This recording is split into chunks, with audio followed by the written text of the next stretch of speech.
Welcome back. Democrat politicians are vowing to oppose the incoming Trump administration's agenda. New Jersey Governor Phil Murphy giving this warning to Trump. Watch this. As we respect the peaceful transition of power, that if there is any attack on the Garden State or on any of its communities from Washington, I will fight back with every fiber of my being. Joining me now is New Jersey Congressman Jeff Van Drew, a member of the House Judiciary, Transportation, and Infrastructure Committees. Congressman, I realize that, Kamala Harris won New Jersey, but I believe Trump lost it by like 5 points or something. What do you make of Phil Murphy and this resistance? Arrogance. Arrogance is the word. We got closer in New Jersey without anybody on the ground, with not spending a dollar, because we couldn't. It was funny. President Trump called me up close to a year ago and said, Van Drew, I want you to be my chair for the state of New Jersey. I want to win it. And, I said, thank you very much, Mr. President. Boy, that's a tough job. Here's the deal. Normally, we always lose New Jersey as Republicans statewide by close to 20 points. We got within 5, and that was without spending a penny. Governor Murphy isn't listening to the people, and this is typical of the ultra-left. They're arrogant, and he thinks that, the people are stupid. They don't understand what they did, and we're still going to fight this. Who would fight having secure borders? Who would fight removing criminals and murderers, rapists, and people on the terror watch list from our country? Why would you fight that? That isn't the values of good New Jerseyans or good Americans. Well, by the way, you did a great job running the effort there in New Jersey, Congressman. Congratulations to you. I mean, it was such a close race in New Jersey, and nobody thought that deep blue areas like Jersey and New York would get this close and have so much support. But that's exactly what happened. I also think, though, that Phil Murphy needs to understand the ramifications of those comments. I spoke yesterday with Georgia Congresswoman Marjorie Taylor Greene. She's heading up this new House subcommittee that will work along with Elon Musk and Vivek Ramaswamy, cutting waste, the Department of Government Efficiency. Greene joined me and discussed how Congress can help cut waste. Watch this.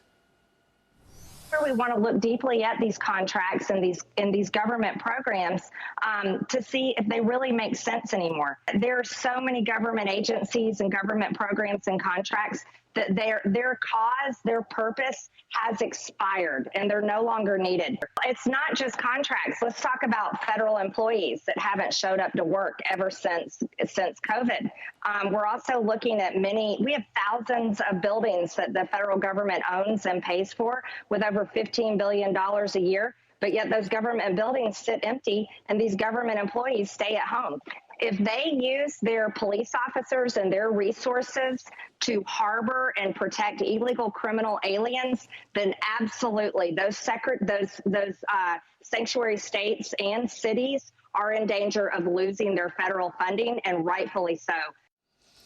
So, that was a pretty important statement there, Congressman. Marjorie Taylor Greene is going to be heading up this subcommittee to cut waste, and she's going right toward those sanctuary cities. If they learn that they're harboring illegal criminals, they're going to lose their federal funding. Do you think Phil Murphy understands that?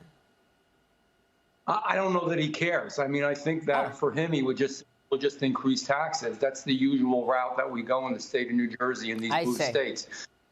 I applaud what she's doing. We haven't announced the committee chairs, but I know she's going to do good work, and I look forward to working with her. Speaking to Jim Jordan, my chair that I work very closely with, he and I are going to do some really exciting things in the Judiciary Committee as far as at the oversight level, looking at what the Attorney General is doing, looking at what the Department of Justice is doing, looking at what the FBI is doing. There's a lot of waste, fraud, and abuse there. A lot of lack of vision. So we have some exciting, I think, announcements next year concerning that as well.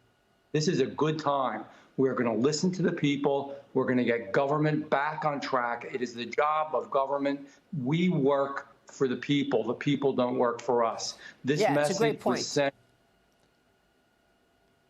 I think a lot of people are very optimistic about this, Congressman. Jonathan Fahey, jump in here, because you heard what Marjorie Taylor Greene said, right, on the sanctuary cities. Yeah, I think that's great. And what Phil Murphy is doing is so disingenuous because on one hand, he's trying to suggest that sanctuary cities or sanctuary states are sort of protecting the innocent, the hardworking. But what they're really doing is protecting people that are committing crimes in this country, like the killer of Laken Riley. And when Phil Murphy says he'll fight to the death, well, she literally fought to the death because of these sanctuary cities policies.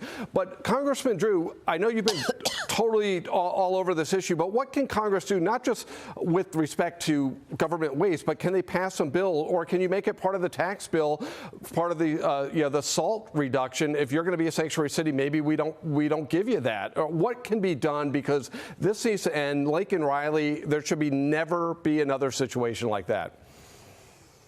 The vast majority of New Jerseyans would agree with that. Yes, we want the SALT deduction. I'd have no problem with linking that, though, to the fact that you can't be a city or a sanctuary state.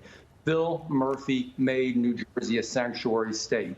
Yeah. His administration is afraid to admit that now, but that's absolutely true. And real quickly, we let out over 113,000 illegals who were rapists and murderers into our country, and it's got to stop, and people want it to stop. They want a safe country and support. Yeah, of course. Congressman, it's good to see you this morning. Thanks very much for being here.